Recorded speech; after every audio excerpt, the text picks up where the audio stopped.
Hi, I'm Yasser America is in here with one other episode of Dark Theory USA. I'm here with you guys to talk about the US strike against the Houthis in Yemen. It happened yesterday, and President Trump issued this order because, as he mentioned that in Truth Social, it was like long time, like Houthis, they have been attacking U.S. Warships, and United States hasn't responded properly. And then he was accusing Biden for not doing anything, for not responding the way the Houthis would learn their lessons.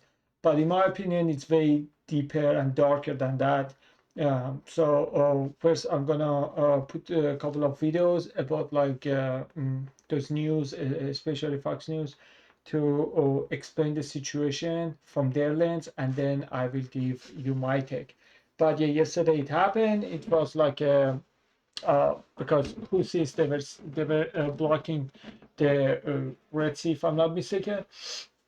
They were not letting blocking all the ships from going and coming through that, and the condition was the war on the Gaza should be stopped.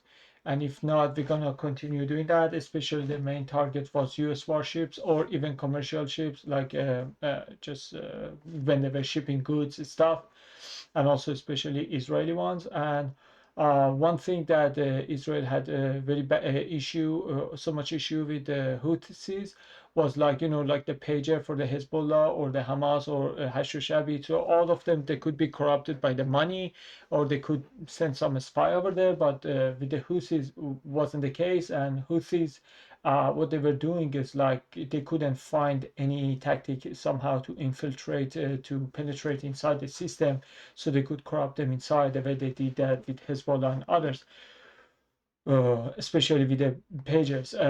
So because of that, they say, well, we don't know what to do with them, and there's nothing that we can do at this time. Let me put this. And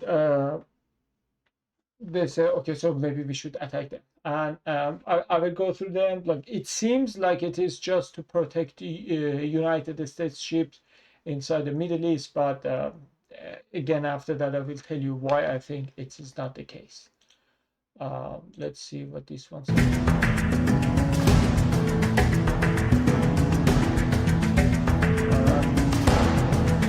So the Houthis protocol here described this strike as a war crime, and is also classified as Biden took a name out of it, so they were not classified as a mission, but Trump brought it back. The Red Sea, so now going down.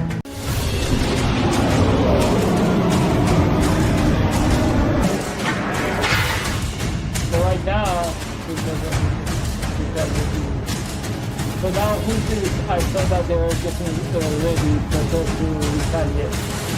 Houthi reverse operations are doing. So after these 14 civilians died by United States attack,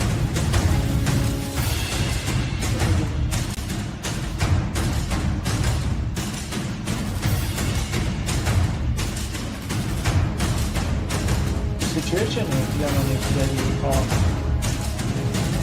China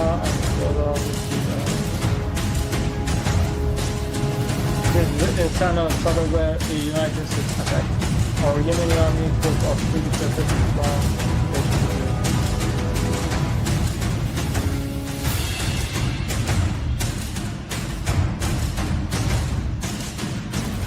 So, March 15 yesterday, the order was issued.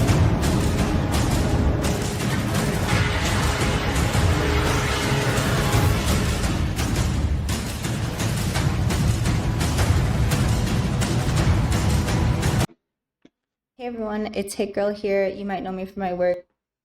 Okay, so I'm gonna play a couple of videos from Fox News. So With President Trump's new message to Iran, with the commander-in-chief ordering a powerful and deadly attack against Iranian-backed Houthi rebels in Yemen over the weekend. Multiple rebels dead after the strikes hit the intended targets in Yemen's capital city on Saturday. With President Trump writing on Truth Social, the Houthis have waged an unrelenting campaign of piracy, violence, and terrorism against American ships, aircraft, and drones. Your attacks must stop starting today. And if they don't, hell will rain down upon you like nothing you have ever seen before, writes the president. Trump also sending a direct message to Iran, warning the Iranians not to support terrorist proxies.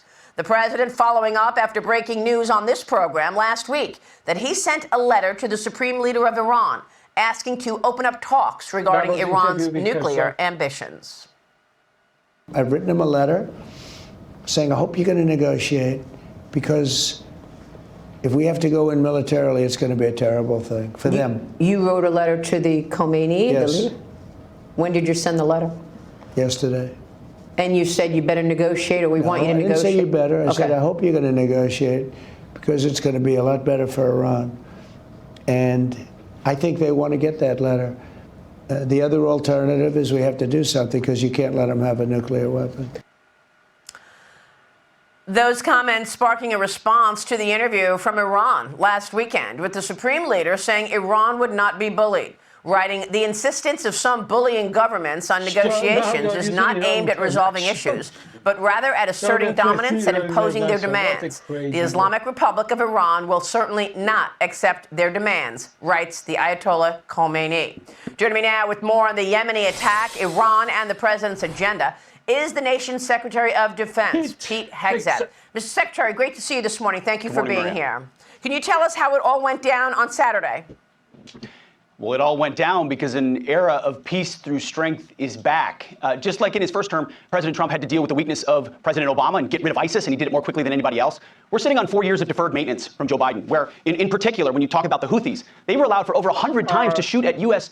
ships, to shoot at commercial shipping. 4 months ago, when we sent a ship through, it was shot at 17 times. Ships haven't been able to go through for over a year without being shot at. Freedom of navigation is basic. It's a core national interest. And President Trump has said, we will restore that, and we will be unrelenting. I want to be very clear. This campaign is about freedom of navigation and restoring deterrence. The minute the Houthis say, we'll stop shooting at your ships, we'll stop shooting at your drones, this campaign will end. But until then, it will be unrelenting. We got the reports last night, Maria. The Houthi capital felt like an earthquake. Dozens and dozens of precision heavy munitions dropping precisely on the targets that we wanted to hit, sending a very clear message. And the message is clear to Iran as well. And the president said it in his truth. Your support of the Houthis needs to end immediately. We will hold you accountable as the sponsor of this proxy. And I echo his statement. We will not be nice about it. This is not the Biden administration. The message is clear. We will come after the Houthis until they stop shooting at our ships, and the Iranians better stay out of it. And there's so many implications to this. I remember last year when this was happening, basically every day or every other day that our ships would get harassed by these rebels. And what ended up happening from an economic perspective as well, many commercial ships were afraid to even go into that route in the Red Sea. They were going around the Horn, and it was costing much more money, sending oil prices higher because it was much more expensive for the longer travel. So it's not just a national security issue, but an economic one as well. 100%. And the president understands that. Global shipping, global commerce, when it's threatened by effectively pirates and piracy, and you have to divert and go an extra 2 weeks costing millions and then eventually billions of dollars, you're being held hostage by a terrorist organization. Remember, the Biden administration took off the foreign terrorist organization designation of the Houthis. That's right. President Trump restored it. We're squeezing them economically. We are pounding them militarily. By the way, to the Houthis, this isn't a one-night thing. This will continue until you say, we're done shooting at ships, we're done shooting at assets. We don't want a long, limited war in the Middle East. We don't care what happens in the Yemeni civil war. This is about stopping the shooting at assets in that critical waterway, to reopen freedom of navigation, which is a core national interest of the United States. And Iran has been enabling the Houthis for far too long. They better back off. And enabling the Houthis, but also Hamas and Hezbollah. Secretary, assess the capability and the capacity today of these Iranian proxies. I'm talking about Hezbollah having become weakened in the last several months. Hamas weakened as a result of the Israeli strikes. What can you tell us about the capacity of these Iranian proxies, Hamas, Hezbollah, and now the Houthis? What is their state today? Well, Maria, Iran is in a very weakened state. When you mentioned it, Hezbollah, you mentioned it, Hamas. You look at what happened in Syria with the collapse of that regime, which was a client state of Iran. And ultimately, a lot of their insurgent groups in Iraq have pulled back as well. But it doesn't mean they still don't have the desire. Their air defenses are weakened. And that's why they're in a position where they're supporting groups like the Houthis, because they, in some ways, have to move to other options to try to agitate and instigate in the region. This is a critical moment for them. And the president said it on your program. He said it very clearly. They will not be allowed to have a nuclear weapon. We hope they do so. They would give it up peacefully through negotiations. The president President Lay has maybe laid out the actually it's a trajectory good for idea that to have because the nuclear bomb, alternative because doesn't look good for any anybody. country that I feel doesn't like have we've been nuclear hearing that bomb get Iran is attacked. close This to is having a what nuclear they are weapon. We're saying a month actually away, around 2 months away. We've been hearing this for years. from the Realistically news over speaking, there. Secretary, It's how not close is Iran from confirmed developing yet, a but nuclear weapon in your view? Well, that's something that's classified, something we guard very closely, we watch very closely, and that's why the president has such urgency on this, why he's leading on this. Nobody wants a military option as it pertains to Iran, so he is, through maximum pressure, just as he did in his first administration, maximum pressure bankrupt the Iranians. Well, under Joe Biden, what happened? They took off that maximum pressure, and groups like the Houthis were awash in cash. Then they got arrogant, started shooting at our ships. We look weak. Not anymore. Not under President Trump. That will stop. The Houthis shooting at our ships will stop. Iran must get that clear message and negotiate the end of their pursuit for nuclear weapons because, as I mentioned, President Trump has said clearly they will not get a bomb. And I know that the Department of Defense sent a letter to the Chairman Rogers, recently about this 8% budget relook that you have called for, Secretary. And I want to get your take on that because President Trump was very clear with me last week. He is not cutting defense spending. Here's the president with me last week right here. Not only he didn't. You said you wanted to do the Golden Dome. You've got a lot of ideas Yeah. for America. But then earlier you said you wanted to cut $1 trillion in defense spending, right? didn't say I was- You did not. I So I never was like, which is it? Are you cutting defense spending or are you I building said this up? I never said defense. Okay, because I think you were talking about denuclearization, and Correct. that's where the cutting of the Correct. spending Oh, okay. came in. I never said cut. No, it's not in these days. I'd love to cut defense spending, but not now, because you have China, you have Russia, Yeah, you have a let's lot hear of your problems side, out there.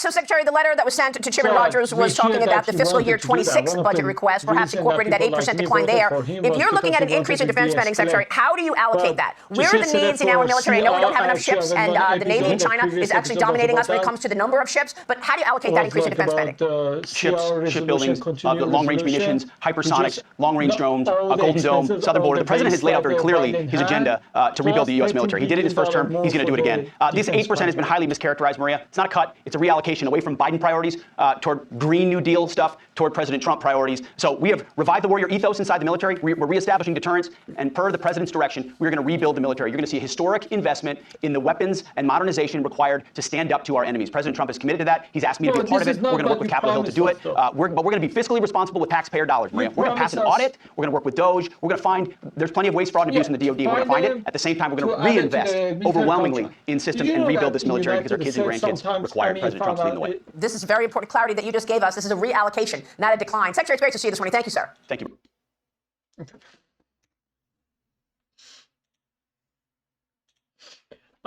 You know that like one hammer costs $5, and like defense contractor, those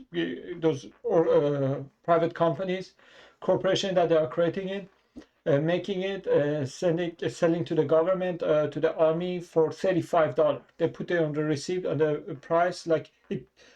They should sell it for $5. Like let's say it costs them $2.50, and they have to sell it $5, but they put the price tag $35.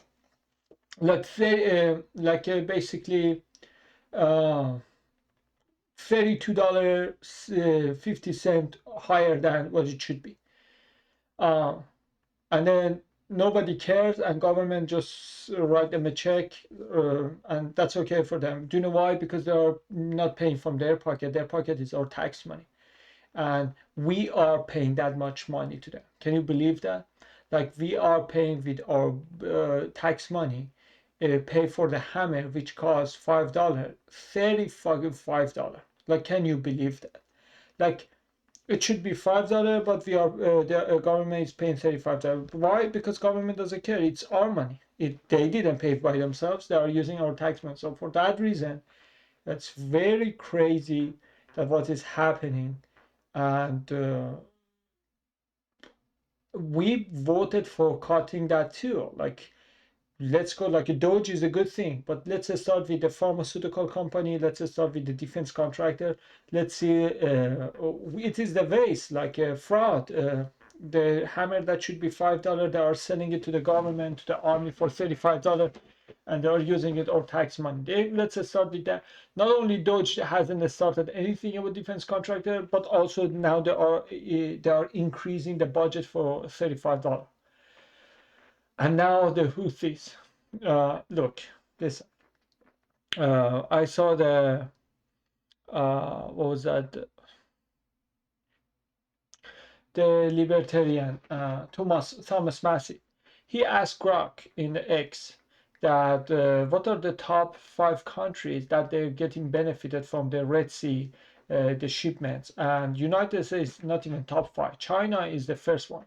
So basically, we are using weapon, military, everything for China, for other countries, because we won't get benefited from that. So it doesn't affect us the way that affects China or South Korea. The United States is not even top 5 country. So why are we putting our soldiers' lives in danger and sending all those rockets, putting everything, everything is on a stake, and we put everything in danger for benefiting other countries? Why is that? Like, it's not our top priority. Like, did you know that? Like, probably people see that, oh my god, the reason that everything is so expensive because Red Sea is blocked. United is not even affected by countries that are affected. United States is not even top 5. So why is that? And I think there's a darker and deeper reason behind that. And that's our greatest ally, basically. Because of our greatest ally, what is happening is they need to attack Iran. And in order to attack Iran, they already took care of all the proxies of Iran. Only Houthis is left, and they couldn't do anything about the Houthis because it was very hard to put a spy over. They are really, like, you cannot decode them. They are very hard to be deciphered. They are different people. Like any other countries would fold by the starvation and sanction that they went through, but they have tolerated. They are crazy. Like, you cannot find anybody like Yemenis that tough and that durable. And so for that reason, they say, okay, so we start attacking them, so then we can deal with Iran directly without being worried about their proxy attacks us. So slowly they took care of all the proxies, and now they want to attack Iran. I think this BS about, like, oh, we are taking care of the ships going through, or the ships have been attacked for a long time. For, like, in Fox News, it was saying, like, since World War II, none of the U.S. navies, U.S. ships have been attacked as much as they were attacked by Houthis. So it was saying, like, the biggest danger was Houthis, and we have never given them a proper response, so they know that who they are dealing with. So for that reason, and now it is time to answer that, and answer should be firm. Somehow they learn their lesson.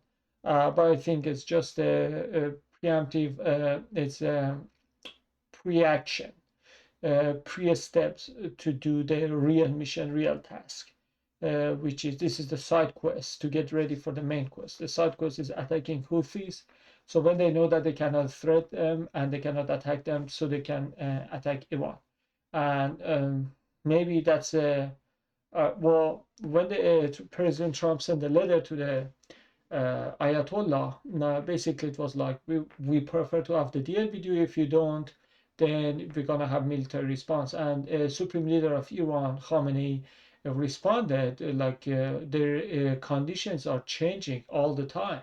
So from like saying, hey, you cannot just have nuclear bomb, which already he gave the fatwa that it is illegal, haram, to have the nuclear bomb anyway. But they said, well, we have to make sure, we cannot take your word as a grant. And he said, from those negotiations, now we are at the point, basically, that they are asking for so many more things. Don't do that. Stop your missiles program. Stop your drones. Stop doing this. And Iran says, well, we are not gonna drop down all of our guns and put our hands up, because after that we are defenseless. And what is the guarantee that you won't attack us? So this is the argument from Iran side, and United States is saying, well, we cannot deal with you. You have shown us you are not trusty, and we cannot trust you.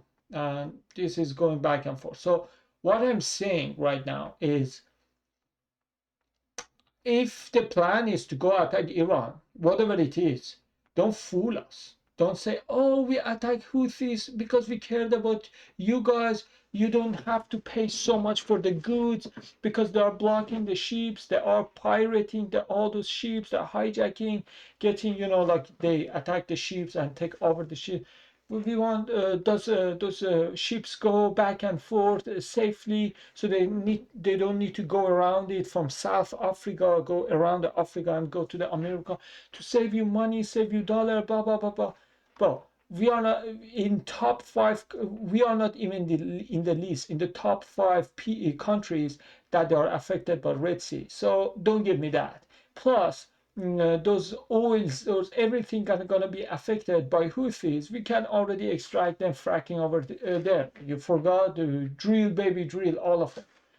So it's not the case. So just how about you respect us and cut the crap, and then we get to the point. And the point is attacking Iran, which is against what President Trump promises. One of the reasons we voted for him was just because he wanted to bring peace. But if we're gonna go war Iran, like what are we doing here? What's the point? Like, oh, war Russia Ukraine is bad, war with Iran is good. We said we want our troops back, but now we are relocating them from Germany, sending them to the Middle East, bro. Come on. And you know that I'm saying to you, Iran is not like, it's not gonna be like Iraq when in 2003, and Khamenei not gonna be like Saddam Hussein. You know, like the military wise, the military power and the proxy they have, it's going to be bloodbath. So if you have a good experience, oh, in 2 weeks we got whole Iraq, it didn't take us that long. Yeah, because Iraq was so weak, they didn't have anybody, they didn't have any proxy, Iraq didn't have any friends, any money, like they were done. But Iran is not the case. Like they have something. I'm not gonna say like Iran has any chance against us, but I'm saying, like, it's not going to be that easy as people think. Oh, it's just another Afghanistan, another Iraq. No, you are dead wrong. It's very different. It's going to be bloodbath. Like, and who is benefiting from that? Our greatest ally. Like, I'm saying, don't fool us. Don't do something for greatest ally and then come to us brag about like, oh, I did it for you. You didn't for us because we didn't ask for it. So I don't buy any of them at all, by no way, by no means. I think it's gonna escalate because Houthis don't give up, and Houthis are the only one that they haven't given up, they haven't folded in since October 7th. Every other, like, they all went to the truce to have the peace deal, Hezbollah, Hashd al-Shabi, but Houthis are the one that couldn't care less. For that reason, I think they're going to continue what they're doing. And remember, when they don't have anything to lose, they're going to be dangerous. The cat which is caught in the corner going to be as dangerous as tiger. So Houthis are in that, like, they are dealing with the famine. They are starving. Like, look at the people in the Yemen. They're all tiny. They're all like skinny. You never see any fat or any overweight person in the Yemen. Like, everyone is dealing with Yemen. Like, they are very, very poor there because they don't have any food. The situation is very hard. And these people are already dealing with the death. So just bunch of rockets wouldn't do anything. So all I'm saying is it's going to be bloodbaths, and I really disapprove. I agree with Thomas Massey. This is not our war, and if anybody is worried about like what's going to happen to the ships, China should be the first one. We shouldn't help other countries get the insult, get attacked, put our soldiers' lives in danger, so other countries would get benefit. So that's my take on that. We're gonna wait. I hope President Trump knows what he's doing, but this is not America first. It's greatest ally first for so far, and this doesn't benefit us at all by no means. So I think, uh, I think he knows what he's doing, and we wait to see what happens. Thanks for watching. I hope to see you next time, and like always, as above, so below.